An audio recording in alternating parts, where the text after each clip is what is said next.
بسم اللہ الرحمن الرحیم۔ ناظرین، آج کی یہ ویڈیو ایسے مرد اور خواتین کے لیے ہے جن کی اولاد نہ ہوتی ہو یا ہو کر مر جاتی ہو، یا پھر لڑکی یا لڑکی کی خواہش ہو۔ ان مقاصد کے لیے چند ازبودہ اور مرجح وظائف پیش خدمت ہیں جو اولاد سے نا امید ہو جائے۔ اس آیت وَلَّهُ مُلْكُ السَّمَاوَاتِ وَالْأَرْضِ وَمَا بَيْنَهُمَا يَخْلُقُ مَا يَشَاءُ وَاللَّهُ عَلَىٰ كُلِّ شَيْءٍ قدیر۔ سورۃ المائدہ آیت نمبر 17 کو 41 دن تک روزانہ 300 مرتبہ پڑھ کر کسی میٹھی چیز پر دم کر کے میاں بیوی آدھا آدھا کھا لیا کریں۔ انشاءاللہ ضرور امید بار آئے گی، اللہ پاک اولاد کی نعمت سے نوازے گا۔ جس عورت کا حمل ساقط ہو جاتا ہو یعنی گر جاتا ہو تو وہ ابتدا سے لے کر 9ویں مہینے تک اس آیت اللہ یعلم ما تعمل کل انس وما تخفی الارحام وما تدبر وکل شیء اندر بالمقدار ستردہ آیت نمبر 8 کو پڑھ کر پانی پر دم کر کے پیتی رہے، انشاءاللہ حمل گرے گا نہیں۔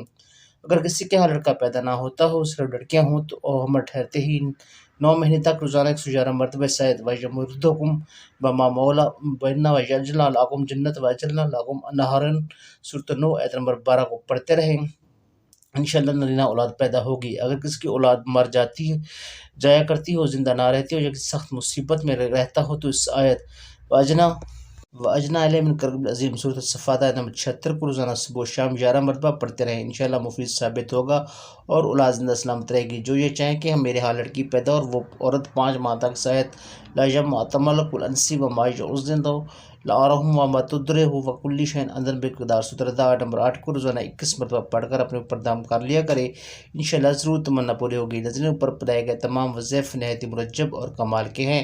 اگر آپ کو اولاد سے متعلق کوئی بھی مسئلہ یا پریشانی ہو تو آپ ان میں سے کوئی بھی متعلقہ وظیفہ کر سکتے ہیں۔ بس اس کی اجازت لینے کے لیے کمنٹس میں اللہ کا کوئی سا بھی نام لکھ دیں اور حسب توفیق کوئی چیز صدقہ کر دیں، چاہے وہ دانہ کھجور کا ہو یا 1 روپیہ۔ آخر میں دعا ہے کہ اللہ پاک تمام بیماروں کو اپنے فضل و کرم سے صدقے محمد صلی اللہ علیہ وسلم کے شفا اور بے اولادوں کو حسب منشاء اولاد عطا فرمائے۔ آخر میں تمام دیکھنے اور سننے والوں سے گزارش ہے کہ ہمارے چینل کو سبسکرائب کریں اور ویڈیو کو زیادہ سے زیادہ شیئر کریں تاکہ ضرورت مند کا بھلا ہو سکے اور اس کی دعا آپ کے لیے ذریعہ نجات بن سکے۔ تو ناظرین، یہ تھی ہماری آج کی ویڈیوز کے ساتھ ہمیں اجازت دیجیے۔ اللہ حافظ۔ Thank you for watching.